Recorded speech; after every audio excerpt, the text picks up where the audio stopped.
Hi friends, வணக்கம். இது என்னென்னு பார்த்தீங்கன்னா பீட்ரூட், அதாவது அவிச்ச பீட்ரூட் எனக்கு இங்கே கிடைக்கிது. அதனால் நான் வாங்கிக்கிட்டேன். கிடைக்காதவங்க ஃப்ரெஷ்ஷாக வாங்கிக்கோங்க. எதுக்காக அப்படின்னு பார்த்தீங்கன்னா, ஒரு ஆர்கானிக் முறையில் ஒரு கலரிங் செஞ்சுக்கிறதுக்கு வெள்ளை முடி உள்ளவங்களும் இதை ட்ரை பண்ணுங்கள் தாராளமாக. நான் செஞ்சு பார்த்துட்டு ரிசல்ட் நல்லாயிருக்கு. ஸோ அதனால் உங்களுக்கு ரெக்கமெண்ட் பண்ணுறேன். நான் ஒரு 2 பீட்ரூட்டை எடுத்து நல்லா துருவி இந்த மாதிரி ஒரு நல்ல தண்ணியில் ஒரு 2 டம்ளர் ஊற்றி வேக வச்சுக்கிட்டேன். அதுக்கிடையில் கொஞ்சமாக மருதாணி பவுடர், ஒரு உள்ளங்கை அளவுக்கு வெந்தயம், அதுக்கப்புறம் எந்த காஃபி பவுடராக இருந்தாலும் சேர்த்துக்கோங்க.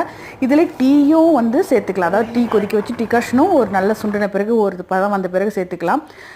இது 3 ஒரு பக்கம் இருக்கட்டும். அதுக்கப்புறம் இது வெந்துருச்சு இல்லையா, ஸோ இதை எடுத்து இந்த மாதிரி தனியாக வடிகட்டி கொஞ்சம் நேரம் ஆற விட்டுடுங்க. ஆறின பிறகு இந்த மருதாணி கலவையோட இதை சேர்த்து நல்லா இந்த பதம் வர அளவுக்கு கலந்து வச்சு ஓவர் நைட் விட்டுடுங்க. ஓவர் நைட் விட்டு மறுநாள் குளிச்சு பாருங்கள், சூப்பராக இருக்கும். ஆலோவேரா ஜெல் கூட சேர்த்துக்கலாம். என்கிட்ட இல்லை, ஸோ நான் சேர்க்கல. ட்ரை பண்ணி பாருங்கள்.